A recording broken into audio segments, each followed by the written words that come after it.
you now. Hey, hold on. Am I on? Okay. Can you hear me okay? Good morning. We're gonna have a relaxing shit.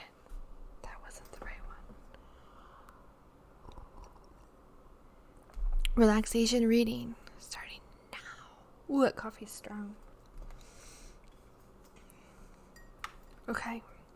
Ooh, it's good though. Trader Joe's. I got coffee. New coffee from Trader Joe's. It's called Joe. I like it. Eli is my Lolita. She was my crush when I was young.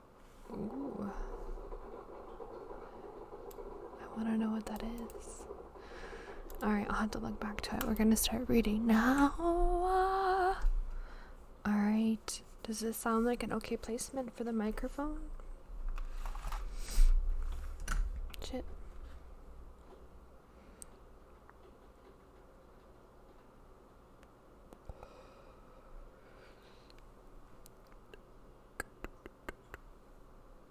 Okay, thanks.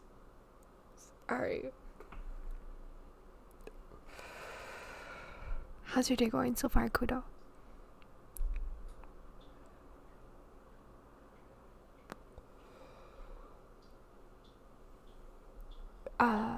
I wish it was another learning day, because it planted my course structure. I've actually taken over my own course. I'm totally owning intro to chess.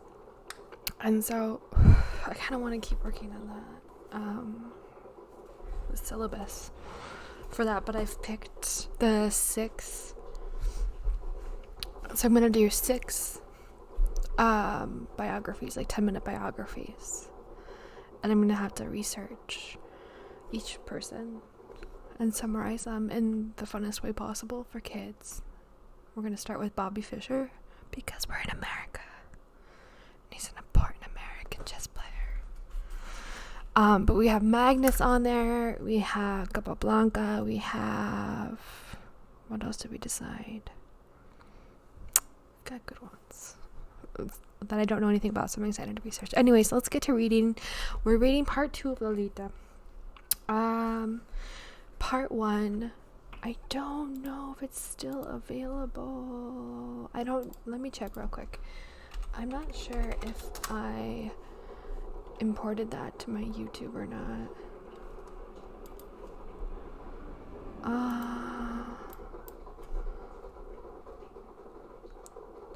Content, video producer. Okay. Oh, it was just... Oh, the video's already gone. Pops are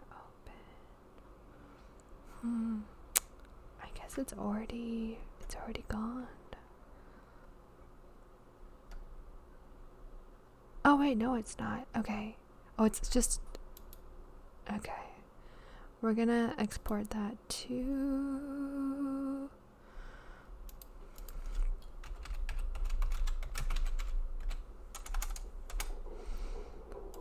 I shouldn't have... Okay. But anyways, YouTube, I'm gonna have the video on my YouTube.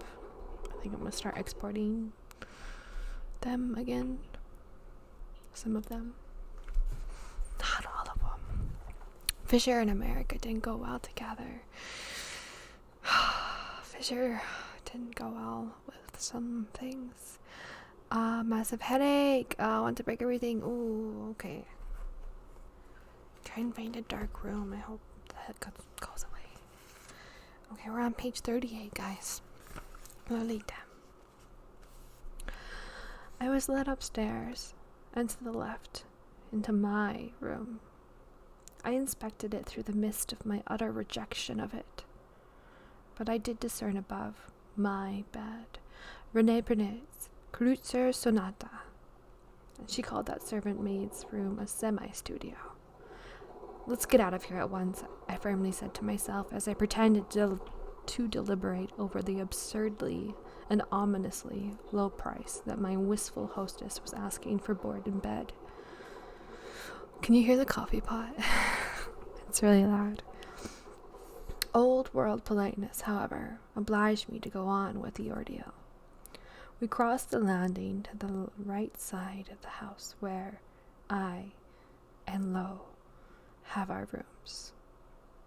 Lo being presumably the maid and the lodger lover. The lodger lover could hardly conceal a shudder when he, a very fastidious male, was granted a preview of the only bathroom, a tiny oblong between the landing and Lo's room, with limp wet things overhanging the dubious tub, the question mark of a hair inside. And there were the expected coils of the rubber snake and its complement, a pinkish cozy, coyly covering the toilet lid. I see you are not too favorably impressed, said the lady, letting her hand rest for a moment upon my sleeve. She combined a cool forwardness, the overflow of what I think is called poise, with the shyness and sadness that caused her detached way of selecting her words to seem as unnatural as the intonation of a professor of speech. This is not a neat household, I confess, the doomed dear continued. But I assure you, she looked at my lips, you'll be very comfortable indeed. Let me show you the garden. The last more brightly, with a kind of winsome toss of the voice. Reluctantly, I followed her downstairs again, then through the kitchen at the end of the hall, on the right side of the house, the side where also the dining room and the parlor were, under my room. On the left there was nothing but a garage. In the kitchen, the negro maid, a plump, youngish woman, said as she took her large, glossy black purse from the knob of the door leading to the back porch, "I'll go now, Mrs. Hayes." "Yes, Louise," answered Mrs. Hayes with a sigh. "I'll settle with you by Friday." We passed on to a small pantry and entered the dining room, parallel to the parlor we had already admired. I noticed a white sock on the floor. With a deprecatory grunt, Mrs. Hayes stooped without stopping and threw it into a closet next to the pantry. We curiously inspected a mahogany table with a fruit vase in the middle, containing nothing but the still glistening stone of one plum. I groped for the timetable and I had in my pocket, and superstitiously fished it out to look as soon as possible for a train. I was still walking behind Mrs. Hayes through the dining room when, beyond it, there came a sudden burst of greenery. The piazza sang out my leader, and then, without the least warning, a blue sea wave swelled under my heart, and, for a mat in a pool of sun, half naked, kneeling, turning about on her knees, there was my Riviera, love peering at me over dark glasses. It was the same child, the same frail, honey-hued shoulders, the same silky, supple bare back, and the same chestnut head of hair. A polka-dotted black kerchief, we call them handkerchiefs, kerchief, tied around her chest, hid from my aging ape eyes, but not from the gaze of young memory. The juvenile breasts I had fondled one immortal day, and as if I were the fairy tale nurse of some little princess, lost, kidnapped, discovered in gypsy rags through which her nakedness smiled at the king and his hounds. I recognized the tiny dark brown mole on her side. With awe and delight, the king crying for joy, the trumpets blaring, the nurse drunk, I saw again her lovely, indrawn abdomen where my southbound mouth had briefly paused, and those puerile hips on which I had kissed the crenulated imprint left by the band of her shorts. That last mad immortal day behind the Roach's roses. The 25 years I had lived since then, tapered to a palpitating point and vanished. I find it most difficult to express with adequate force that flash, that shiver, that impact of passionate recognition. In the course of the sun-shot moment that my glance slithered over the kneeling child, her eyes blinking over those stern, dark spectacles, the little herb doctor, who was to cure me of all my aches. While I passed by her in my adult disguise, a great big, handsome hunk of a movie-land manhood, the vacuum of my soul managed to suck in every detail of her bright beauty, and these I checked against the features of my dead bride. A little later, of course, she, this nouvelle, this Lolita, my Lolita, was to eclipse completely her prototype. All I want to stress is that my discovery of her was a fatal consequence of that princedom by the sea in my tortured past. Everything between the two events but was a series of gropings and blunders and false rudiments of joy. Everything they shared made one of them. I have no illusions, however. My judges will regard all that this is as a piece of mummery on the part of a madman with a gross liking for the fruit vert, a fond comestible. All I know is that while the haze woman and I went down the steps into the breathless garden, my knees were like reflections of knees in rippling water. My lips were like sand, and "That's my low," she said. "And these are my lilies." "Yes," I said. "Yes, they are beautiful, beautiful, beautiful." Chapter 11. I like this because I can have you guys like right in front of me now. I don't have to look all the way. My chat's right in front of me. Reading goes well and you need to catch up, so I'll listen later. Nice whiskey. So I just imported it. Hopefully it works to the YouTube. Yeah, I'm not reading it well. There's so many great lines. I love how his mood is. I really enjoy this writer. Chapter 11. I hope you guys are having a great Wednesday, by the way. For those of you just jumping in, this is, we're reading Lolita. It is an incredibly controversial story that may make people quite uncomfortable. So, there's a little description. If it's not your cup of tea, you should go. But we're doing this one Wednesdays now. And I haven't decided the next book after this. This book's not too long. Okay. Chapter 11. Exhibit number 2 is a pocket diary bound in black imitation leather, with a golden year, 1947, an escalier. In its upper left-hand corner, I speak of this neat product of the Blank Bank Corporation, blacked in mass, as if it were nearly before me. Actually, it was destroyed 5 years ago, and what we examine now, by courtesy of a photographic memory, is but its brief materialization, a puny, unfledged phoenix. I love his writing, a puny, unfledged phoenix.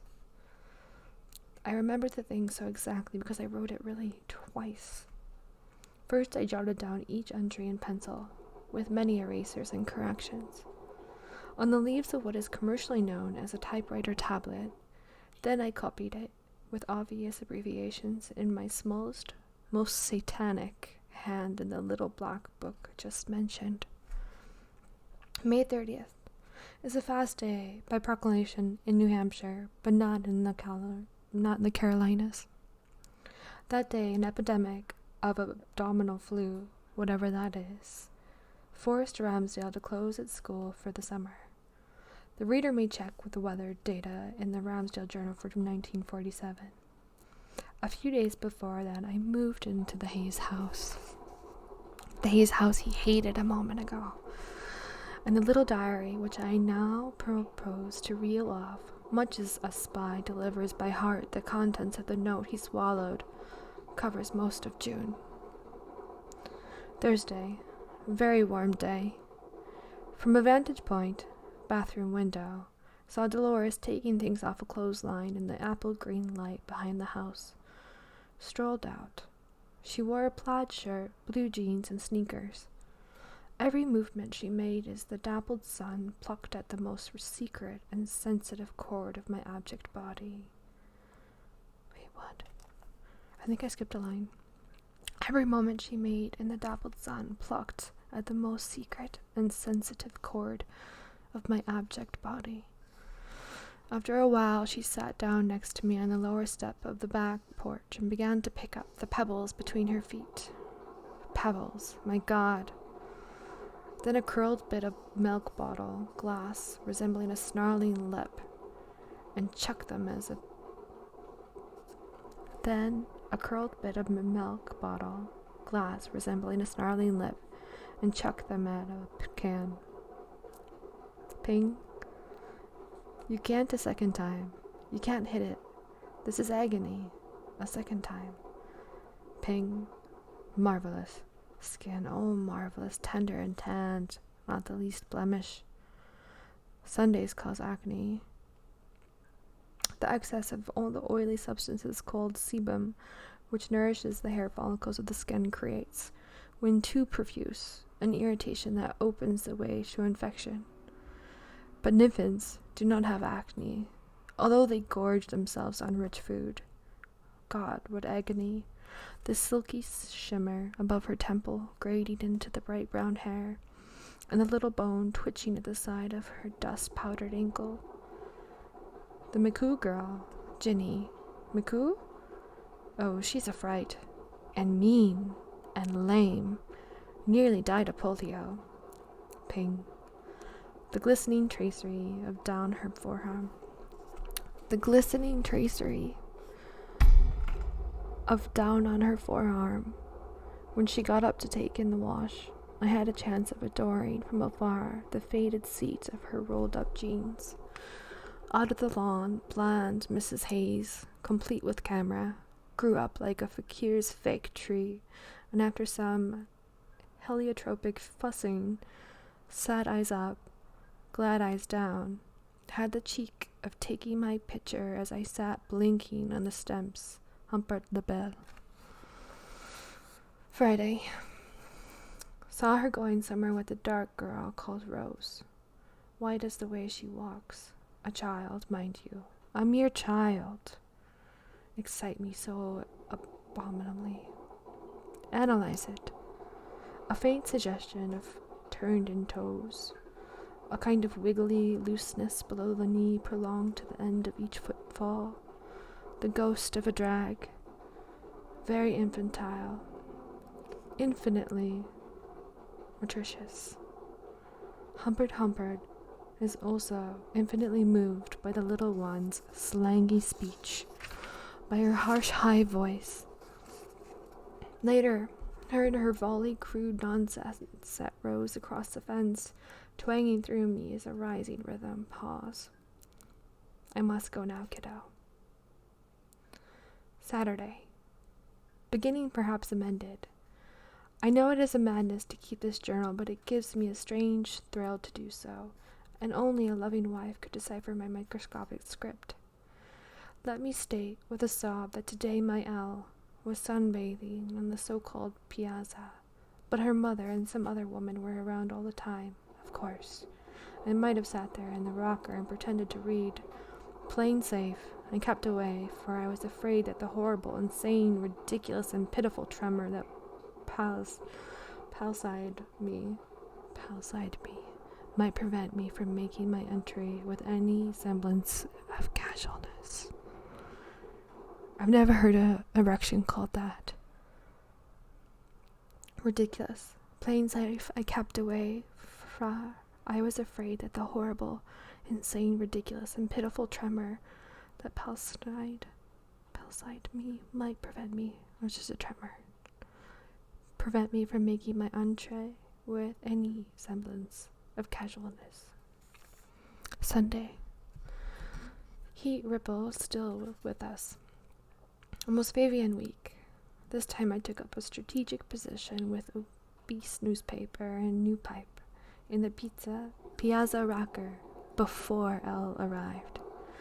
To my intense disappointment, she came with her mother, both in two-piece bathing suits, black, as new as my pipe. My darling, my sweetheart stood for a moment near me, wanting the funnies, and she smelled almost exactly like the other one, the Riviera one, but more intensely so, with rougher overtones, a torrid odor that at once set my manhood astir. A torrid odor that at once set my manhood astir. But she had already yanked out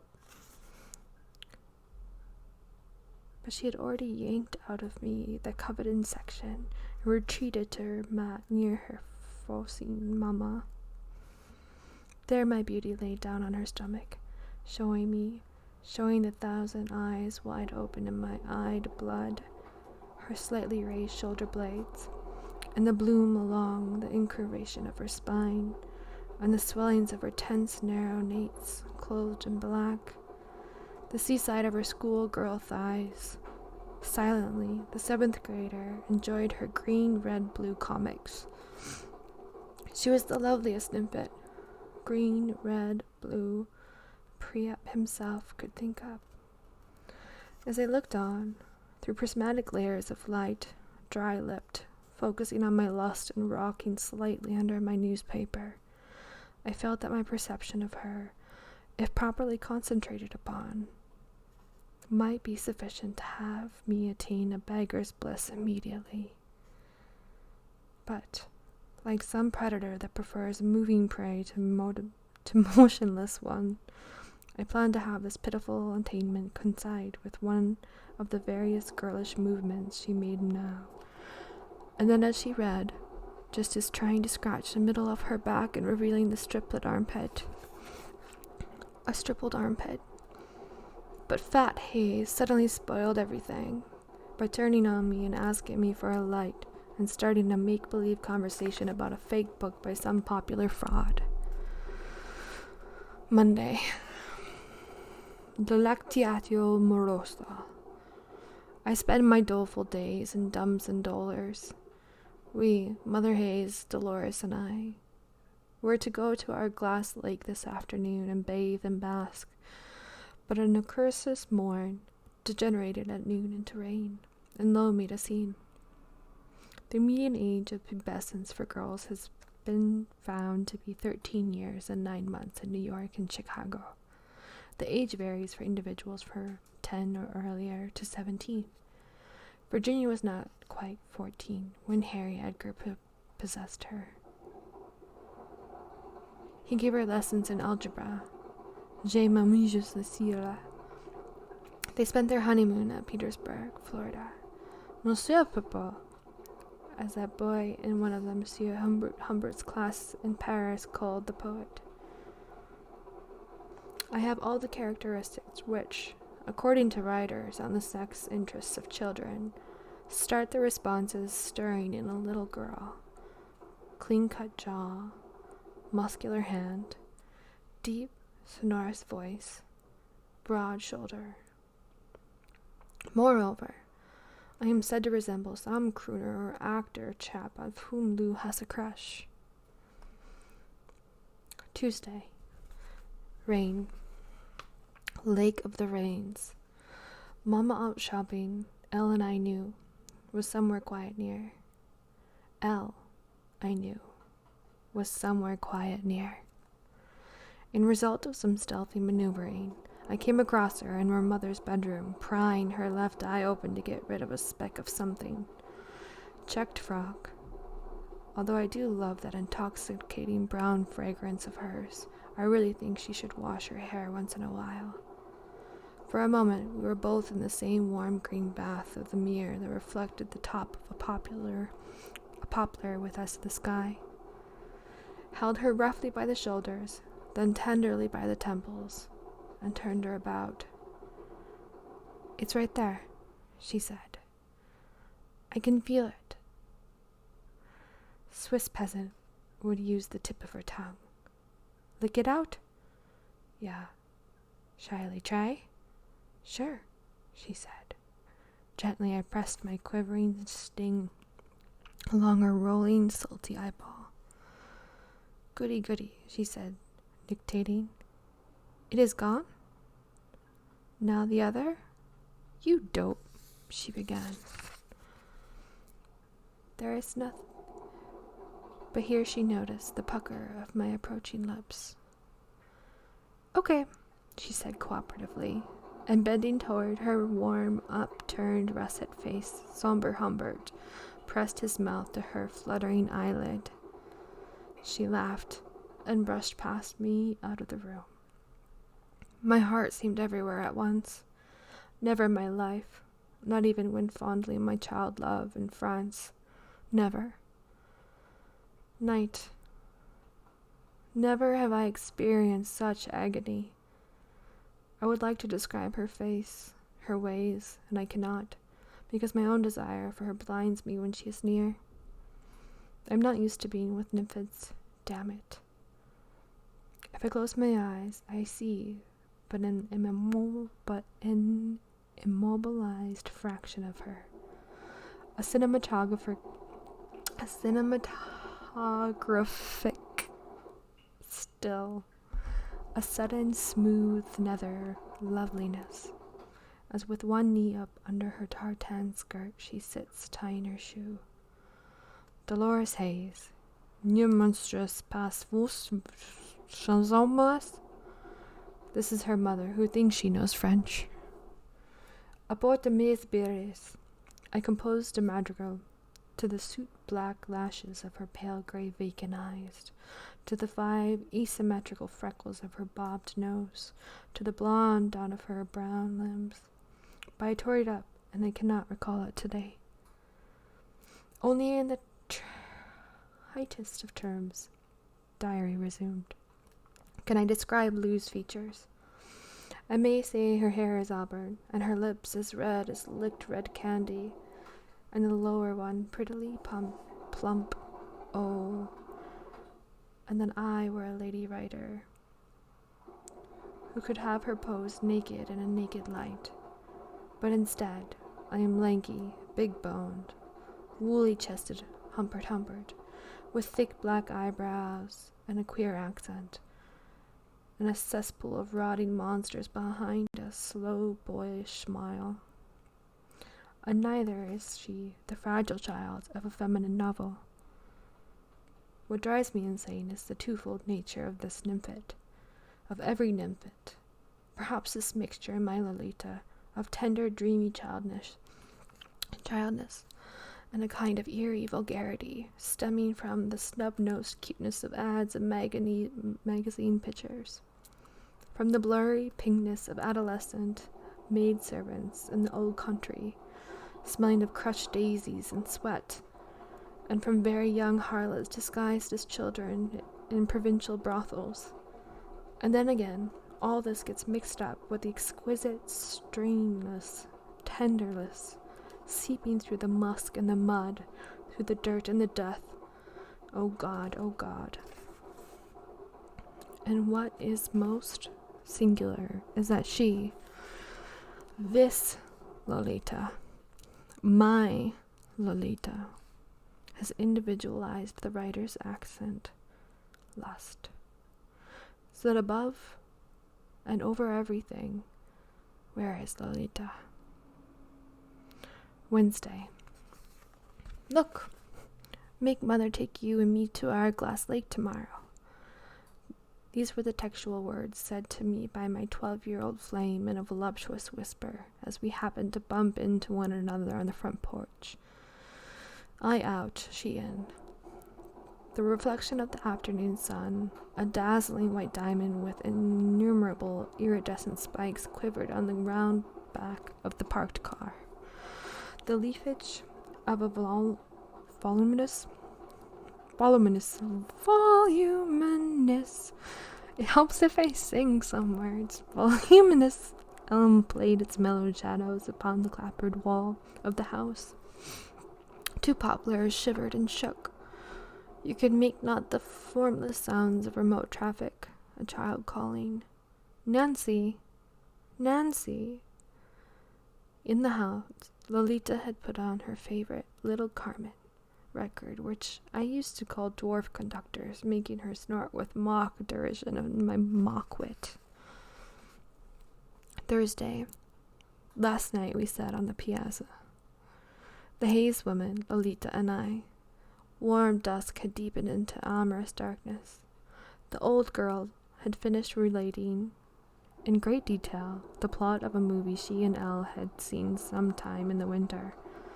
The boxer had fallen extremely low when he met the good old priest, who had been a boxer himself in this robust youth and could still slug a sinner. We sat on a cushion, heaped on the floor, and Elle was between the woman and me. She had squeezed herself in the pet. In my turn, I launched upon a hilarious account of my Arctic adventures. The muse of invention handed me a rifle, and I shot a white bear, who sat down and said, "Ah!" all the while I was acutely aware of Elle's nearness. And as I spoke, I gestured in the merciful dark, and took advantage of those invisible gestures of mine to touch her hand, her shoulder, a ballerina of wool and gay gauze, which she played with and kept sticking into my lap. And finally, when I had completely enmeshed my glowing darling in this weave of ethereal caresses, I dared stroke her bare leg along the gooseberry fuzz of her shin. I dared stroke her bare leg along the gooseberry fuzz of her shin. I chuckled at my own jokes, and trembled, and concealed my tremors, and once or twice felt with my rapid lips the warmth of her hair as I treated her to a quick nuzzling. Humorous aside, I caressed her plaything. She, too, fidgeted a good deal, so that finally her mother told her sharply to quit it, and sent the doll flying into the dark, and I laughed and addressed myself to Hayes across Lo's legs to let my hand creep up my nymphet's thin back and feel her skin through her boy's shirt. But I knew it was all hopeless, and I was sick with longing, and my clothes felt miserably tight, and I was almost glad when her mother's quiet voice announced in the dark, "And now we all think that Lo should go to bed." "I think you stink," said Lo. "Which means there will be no picnic tomorrow," said Hayes. "This is a free country," said Lo. When angry Lo, with a Bronx cheer, had gone, I stayed on from sheer inertia, while Hayes smoked her 10th cigarette of the evening and complained of Lo. She had been spiteful, if you please, at the age of 1, when she used to throw her toys out of her crib so that her poor mother should keep picking them up. The villainous infant. Now at 12, she was a regular pest, said Hayes. All she wanted from life was to be one day a strutting and prancing baton twirler or a jitterbug. Her grades were poor, but she was better adjusted in her new school than in Piskey. Piskey was the Hayes hometown in the Middle West, the Ramsdale house of her late mother-in-law's. They had moved to Ramsdale less than 2 years ago. Why was she unhappy there? Oh, said Hayes. Poor me should know. I went through that when I was a kid. Boys twisting one's arm, banging into one with loads of books, pulling one's hair, hurting one's breasts, flipping one's skirt. Of course, moodiness is a common concoction of growing up, but Lo exaggerates. Sullen and evasive, rude and defiant, stuck Viola, an Italian schoolmate, in the seat with a fountain pen. Know when I would like? If you, monsieur, happen to be still here in the fall, I'd ask you to help her with her homework. You seem to know everything. Geography, mathematics, French. Oh, everything, answered monsieur. That means, said Hayes quickly, you'll be here? I wanted to shout that I would stay on eternally if only I could hope to caress now and then my insipid pupil. But I was so weary of haze, so I just grunted and stretched my limbs non-committedly.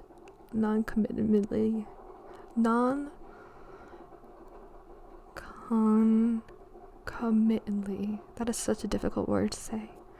Les Majus, and presently went up to my room. The woman, however, was evidently not prepared to call it a day. I was already lying upon my cold bed, both hands pressing to my face, Lolita's fragrant ghost, when I heard my indefatigable landlady creeping stealthily up my door to whisper through it. Just to make sure, she said. I was through with the Grace and Gulp magazine I had borrowed the other day. From her room, Lo yelled. She said it. We were quite... Wait, what? I was through with the Glance and Gulp magazine I had borrowed the other day. From her room, yelled, she! And it. We are quite lending library in this house. Thunder of God. Friday. I wonder what my academic publishers would say if I were to quote in my textbook Results la vermelent Fint au Rami Baluz un petit montfeuille des mus de la guêtre sur la meluse d'un filet escarlet, and so forth. I shall probably have another breakdown if I stay any longer in this house under the strain of this intolerable temptation. But the sight of my darling, my life, and my bride, has she already been initiated by Mother Nature to the mystery of the monarch? Bloated feeling. The curse of the Irish, falling from the roof. Grandma is visiting. Mr. Uterus, I quote from a girl's magazine, starts to build a thick, soft wall on the chance of a possible baby may have to be bedded down there. Mr. Uterus, the tiny madman in his padded cell. Incidentally, if I ever commit a serious murder, mark the if. The urge should be something more than the kind of thing that happened to me with Valeria. Carefully, mark that then, I was rather inept. If, and when you wish to sizzle me to death, remember that only a spell of insanity could ever give me the simple energy to be a brute. All this amended, perhaps. Sometimes I attempt to kill in my dreams. But do you know what happens? For instance, I hold a gun. For instance, I am at a bland, quietly interested enemy. Oh, I press the trigger all right. But one bullet after another feebly drops on the floor from the sheepish muzzle. In those dreams, my only thought is to conceal the fiasco from my foe, who is slowly growing annoyed. At dinner tonight, the old cat sat to me with a sidelong gleam of motherly mockery directed to Lo. I had just been describing, in a flippant vein, the delightful little toothbrush mustache I had not quite decided to grow.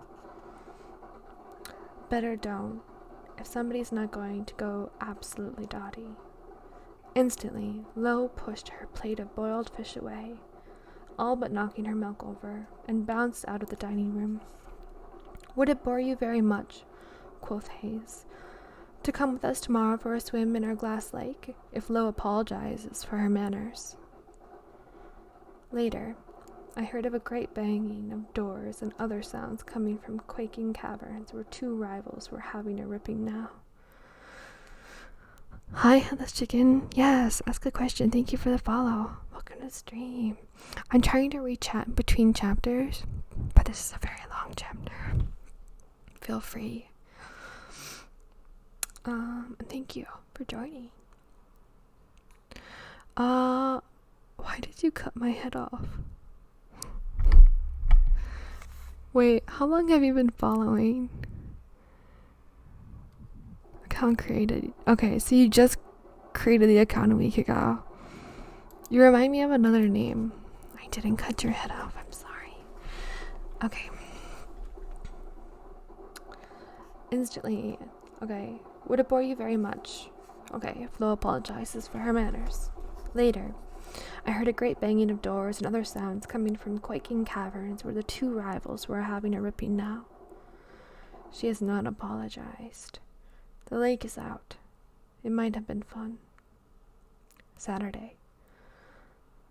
For some days already, I had been leaving the door ajar while I wrote in my room, but only today did the trap work. With a good deal of additional fidgeting, shuffling, scrapping to disguise her embarrassment at visiting me without having been called low, came in after pottering around. Became interested in the nightmare curlicues I had penned on a sheet of paper. Oh no. They were not the outcome of Bellatrist-inspired pause between two paragraphs. They were the hideous hieroglyphics, which she could not decipher, of my fatal lust. As she bent her brown curls over the desk at which I was sitting, Humbert the horse put his arm around her in a miserable imitation of blood relationship, and still studying, somewhat short-sightedly, the piece of paper she held, my innocent little visitor slowly sank to a half-sitting position upon my knee. Her adorable profile, parted lips, warm hair were some 3 inches from my bared eye tooth, and I felt the heat of her limbs through her rough tomboy clothes.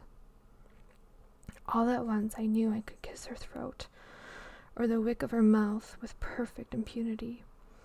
I know she would let me do so, and even close her eyes as Hollywood teaches. A double vanilla with hot fudge, hardly more usual than that. I cannot tell my learned reader, whose eyebrows, I suspect, have been now traveled all the way to the back of his bald head. I cannot tell him how the knowledge came to me. Perhaps my ape ear had unconsciously caught some slight in the rhythm of her respiration. For now she was not really looking at my scribble, but waiting with curiosity and composure. Oh, my limpid niffet. For the glamorous lodger to do what he was dying to do, a modern child, an avid reader of movie magazines, an expert in dream-slow close-ups, might not think it too strange. I guessed. If a handsome, intensely virile, grown-up friend, too late. The house was suddenly vibrating with voluble Louise's voice telling Mrs. Hayes, who had just come home, about a dead something she and Leslie Thompson had found in the basement, and little Lolita was not one to miss such a tale. Sunday. Changeful, bad-tempered, cheerful, awkward, graceful, with the tart grace of her coltish subterranes, excruciatingly desirable from head to foot, all New England for a lady writer's pen, from the black ready-made bow and bobby pins holding her hair in place and the little scar on the lower part of her neat calf, where a roller skater kicked her in the pisky. A couple of inches above her rough white sock, gone with her mother to the Hamiltons, a birthday party or something. Full-skirted, gingham frock. Her little doves seem well formed already. Precocious pet. Her little doves seem well formed already. Precocious pet. Monday. Rainy morning. My white pajamas have a lilac design on the back. I am like one of those inflated pale spiders you see in the old gardens, sitting in the middle of a luminous web and giving little jerks to this or that strand. My web is spread all over the house as I listen from my chair where I sit like a wily wizard. Is Lo in her room? Gently I tug on the silk. She is not. Just heard the toilet paper cylinder make its staccato sound as it is turned. and no footfalls has my outflung filament traced from the bathroom back to her room. Is she still brushing her teeth? The only sanitary act Lou performs with real zest. No. The bathroom door has just slammed, so one has to feel elsewhere about the house for the beautiful warm-colored prey. Let us have a strand of silk descend the stairs. I satisfy myself by this means that she is not in the kitchen, not banging the refrigerator door, or screeching at her detested mamma, who I suppose is enjoying her third, cooing and subduely mirthful telephone conversation of the morning. Well, let us grope and hope. Let us grope and hope. Let's add that in quotes. Joking, no worries. Welcome. Well, let us grope and hope. Ray-like, I glide in thought to the parlor and find the radio silent, and Mama still talking to Mrs. Chatfield or Mrs. Hamilton, very softly, flushed, smiling, cupping the telephone with her free hand, denying my implication that she denies those amusing rumors, whispering intimately as she never does. The clear-cut lady in face-to-face talk.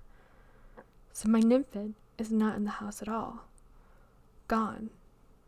What I thought was a prismatic weave turns out to be but an old gray cobweb. The house is empty, is dead. And then comes Lolita's soft, sweet chuckle through my half-open door. Don't tell Mother, but I've eaten all your bacon. Gone when I scuttle out of my room. Lolita, where are you? My breakfast tray, lovingly prepared by my landlady, leers at me toothlessly ready to be taken in. Lolita. She stole his bacon. Tuesday. Clouds again interfered with that picnic on that unattainable lake. Is it fate scheming? Yesterday I tried on before the mirror a new pair of bathing trunks. Wednesday. In the afternoon, Hayes.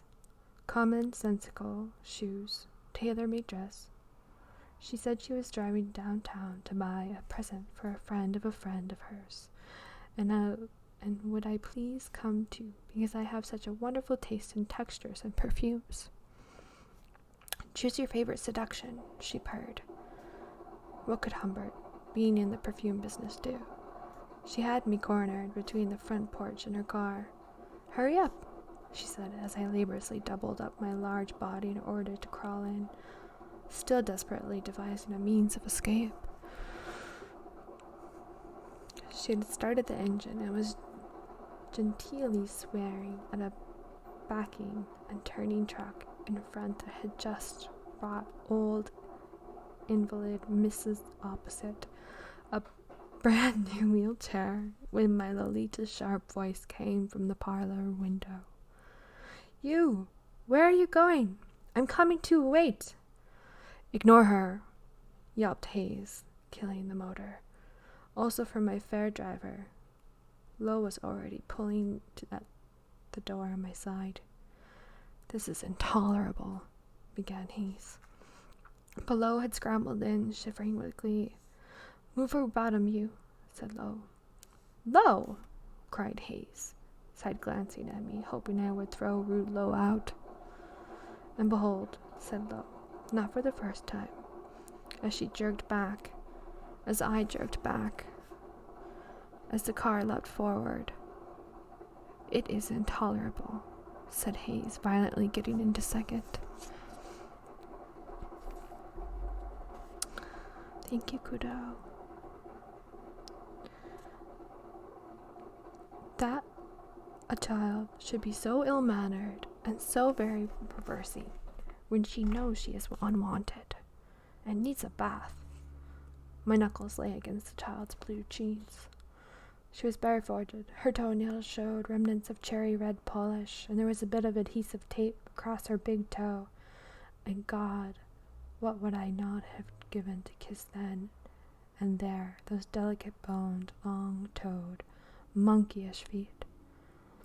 Suddenly her hand slipped into mine, and without our chaperones seeing, I held and stroked and squeezed that little hot paw all the way to the store. The wings of my driver's Marlenesque nose shone, having shed or burned up their ration of powder, and she kept up an elegant monologue anent of local traffic, and smiled in profile, and pouted in profile, and beat her painted lashes in profile, while I prayed we would never get to the store. We did. I have nothing else to report, save Primo. That big Hayes had little Hayes sit behind on our way home. The secundo. Lolita decided to keep Humpert's choice for the backs of her own shapely ears. Thursday. We are paying with hail and gale for the topical beginning of the month. In a volume of Young People's Encyclopedia, I found a map of the states that a child's pencil had started copying out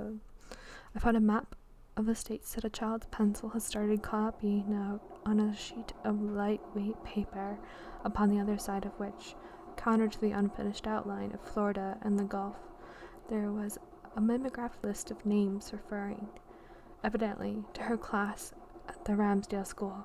It is a poem. I already know it by heart. Angel Grace, Austin Floyd, Beale Jack, Beale Mary, Buck Daniel, Byron Margaret, Campbell Alice, Carmen Rose, Chatfield Phyllis. It's a long list of names. Clark Gordon, Cohen John, Cohen Mary, Duncan Walter, Palter Ted, Fantasia Stella, Flashman Irving, Fox George, Mabel Glav, Donald Gooddale, Lucinda Green, Mary Rose Hamilton, Dolores Hayes. That's her. Rosaline Honeck, Kenneth Knight, Virginia McCoo, Vivian McChrystal, Aubrey McFate, Anthony Miranda, Viola Miranda, Amelia Risoda, Nina Schneckner, Donald Scott, Agnes Shruden, Oleg Sherva, Hazel Smith, Edgar Talbot, Edwin Talbot, Lul Wayne, Ralph Williams, and Louise Windmuller. A poem forsooth. So strange and sweet was it to discover this Hayes Dolores, she, in its special bower of names with its bodyguard of roses, a fairy princess between her two maids of honor. I'm trying to analyze the spine thrill of delight it gives me, this name among all of those others. What is it that excites me almost to tears, hot, a bliss and thick tears that poets and lovers shed? What is it? The tender anonymity of this name with its formal veil, Dolores, and the abstract transposition of the first name and surname, which is like a pair of new pale gloves on a mask. Is mask the key word? Is it because there is always delight in the semi-translucent mystery, the flowing charchef, through which the flesh and the eye you alone are elected to know smile in passing at you alone? Or is it because I can imagine so well the rest of the colorful classroom around my Dolores and hazy darling, Grace and her ripe pimples, Ginny and her lagging leg, Gordon the haggard masturbator, Duncan the foul-smelling clown nail-biting Agnes, Viola the blackheads and the bouncing bust, pretty Rosalind Dark, Mary Rose, adorable Stella, who has let strangers touch her, Ralph who bullies and steals, Irving for whom I am sorry, and there she is there, lost in the middle, gnawing a pencil, detested by teachers, all the boys' eyes on her hair and neck, my Lolita. Friday. I long for some terrific disaster, earthquake, spectacular explosion. Her mother is messily but intent. Hold on, I need to take a drink. This is pulling like crazy. My hair is so messy. Oh, guys, it's a disaster. I haven't washed it in like a week. these clips pull though? Okay, that's better.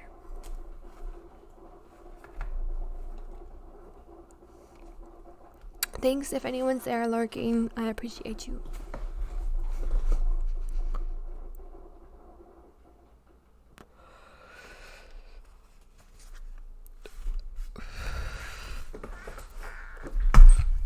Whoops.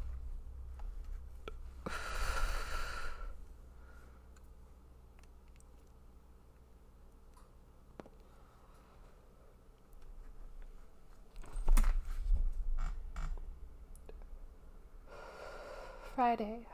I long for some terrific disaster, earthquake, spectacular explosion. Her mother is messily, but instantly and permanently eliminated, along with everybody else for miles around. Lolita whimpers in my arms. A free man. I enjoy her among the ruins. Her surprise, my explanations, demonstrations, mutilations, idle and idiotic fantasies. A brave Humber would have played with her most disgustingly. Yesterday, for instance, when she was again in my room to show me her drawings, school artwork. He might have bribed her and got away with it.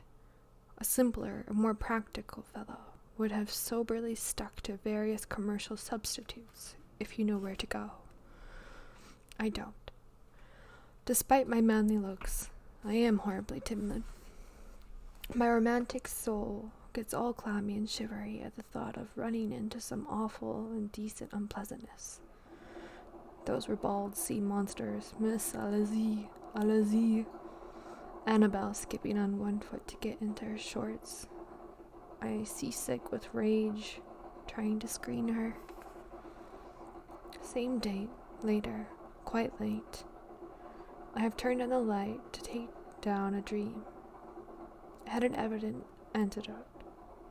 Hayes at dinner had benevolently proclaimed that since the Weather Bureau promised a sunny weekend, we could go to the lake Sunday after church. As I lay in bed, erotically musing before trying to go to sleep, I thought of a final scheme, how to profit by the picnic to come. I was aware that Mother Hayes hated my darling for her being sweet on me. So I planned my lake day with a view to satisfying the mother. To tell her alone would I talk. To her alone I would talk, but at some appropriate moment I would say I had left my wristwatch and my sunglasses in the glade yonder and plunge with my Niffin into the wood. Reality at this juncture withdrew, and the quest of the glasses turned into a quiet little orgy with a singularly knowing, cheerful, corrupt, and compliant Lolita behaving as reason knew she could not possibly behave. At 3 a.m., I swallowed a sleeping pill, and presently a dream that was not a sequel but a parody revealed to me, with a kind of meaningful clarity, the lake I had never yet visited. It was glazed over with a sheet of emerald ice, and a pockmarked Eskimo was trying in vain to break in with pickaxe. Although imported mimosas and oleander flowers on its gravely banks, I'm sure Dr. Bland Schwartzman would have paid me a sack of shillings for adding such a libid dream to her files. Unfortunately, the rest of it was frankly eclectic. Big Hayes and Little Hayes rode on horseback around the lake, and I rode too, dutifully bobbing up and down, bow legs astraddle, although there was no horse between them, only elastic air, one of those little omissions due to the absent-mindedness of the dream agent. Saturday. My heart is still thumping. I still squirm and emit low moans of remembered embracement. Dorsal view, glimpse of shiny skin between t-shirt and white gym shorts, bending over a windowsill in the act of tearing off leaves from a popular outside, while engrossed in torrential talk with the newspaper boy below. Kenneth Knight, I suspect, who had just propelled the Ramsdale Journal with a very precise thud on the porch. I began crippling up to her, as the pantamists say. My arms and legs were convex surfaces between which, rather than upon which, I slowly progressed by some neutral means of locomotion. Humbert, the wounded spider. I must have taken hours to reach her. I seemed to see her through the wrong end of a telescope, and toward her taut little rear I moved like some paralytic, on soft, distorted limbs, in terrible concentration. At last, I was right behind her when I said the unfortunate idea of blustering a trifle, shaking her by the scruff of the neck of that sort of thing to cover my real manège. And she said in a shrill, brief whine, "Cut it out!" Most coarsely, the little wench. And with a ghastly grin, Humbert, the humble, beat a gloomy retreat while she went on wisecracking streetward. But now listen to what happened next. After lunch, I was reclining in a low chair, trying to read. Suddenly, 2 deft little hands were on my eyes. She had crept up from behind, as if reenacting, in a ballet sequence, my morning maneuver. Her fingers were luminous crimson as they tied a blot out of the sun. And she uttered hiccups of laughter and jerked this way and that as I stretched my arms sideways and backwards without otherwise changing my recumbent position. My hand swept over her agile, giggling legs, and the book, like a sleigh, left my lap. Mrs. Hayes strolled up and said indulgently, "Just slap her hard if she interferes with your scholarly meditations. How I love this garden." No exclamation mark in her tone. Isn't it divine? In the sun? No question mark either. And with a sign of feigned content, the obnoxious lady sank down on the grass and looked up at the sky as she leaned back on her splayed-out hands, and presently an old grey tennis ball bounced over her, and Lo's voice came from the house hauntingly. "Pardon, mother. I was not aiming at you." "Of course not, my hot, downy darling." That brings us to chapter 12. What are we? Is anyone there? Let me check my emails. I'm gonna keep going.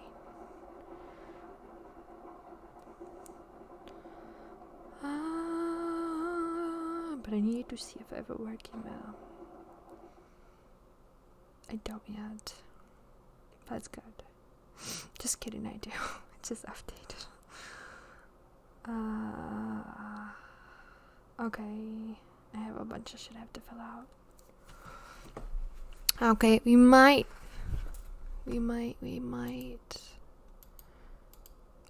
end it there. Yeah, since we're on chapter 12. Yeah, I think we're gonna do that. We've been reading an hour. It's about how long I want to do it.